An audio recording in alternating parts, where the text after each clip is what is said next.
Lockdowns, working from home and general isolation have led to a loneliness pandemic. It's changed people's lifestyles, but help is out there.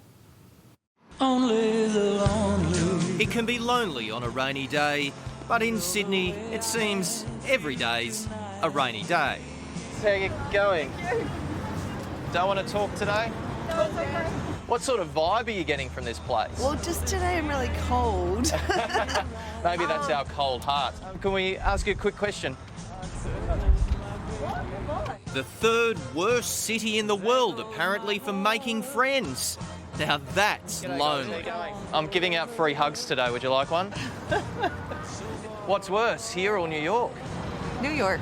Sydney, I think that people are just a little bit more caught up in going to work, sticking those headphones in, and ignoring the rest of the world. So stop judging, the rest of you aren't far behind.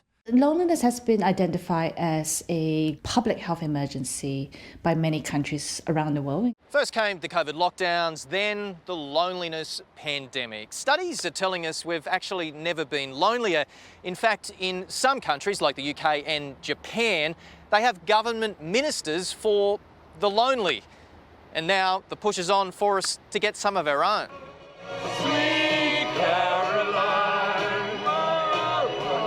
It turns out while we stepped up when things were bad, a lot of us never actually got our mojos back. Before the current public health crisis, 1 in 4 Australians report what we call problematic levels of loneliness. Let's go. That way, let's go.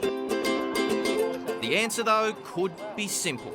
And I felt it myself. It's just a natural progression. As you get older, you're less socially inclined. Steve says he used to be the president of the Lonely Hearts Club until he started pounding the pavement. It's our own bloody fault as men. We die first, you see. And so there's a lot of older women who are very, very lonely out there. So I just thought the best way to do it is start a walking group.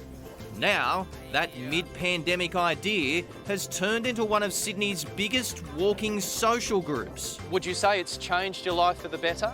Certainly it has. You are actually connecting yourself with your neighbours, your community. That's what's missing in the good old days. The neighbours get together. Steve first posted a walk on an app called Nextdoor, a US giant that's now eradicating loneliness here too, one step at a time. I think there's a stigma attached to loneliness that we really need to break down. Nextdoor's Jenny Sager says the concept is simple.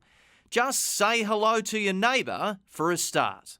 We saw about a 300% increase in activity on Nextdoor throughout the last couple of years. That hasn't slowed down post-COVID. This issue of loneliness and making friends is more important now than ever before.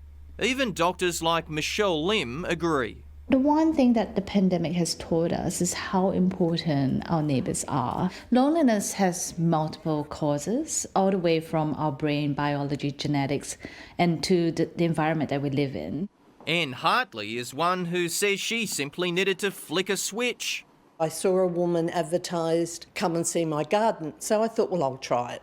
And 18 women turned up. And half of them couldn't have cared less about the garden.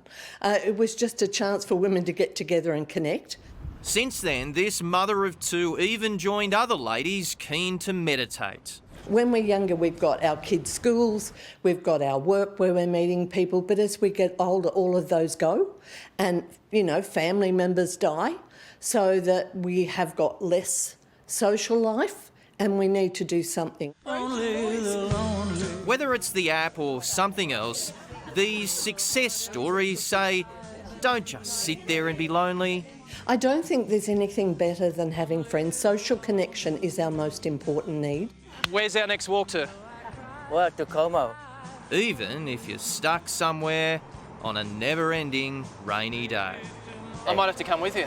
Oh, you're most welcome. Will I be able to keep up? That's the question. Yeah, well, it's a social walk. You need to be able to chat. Yep.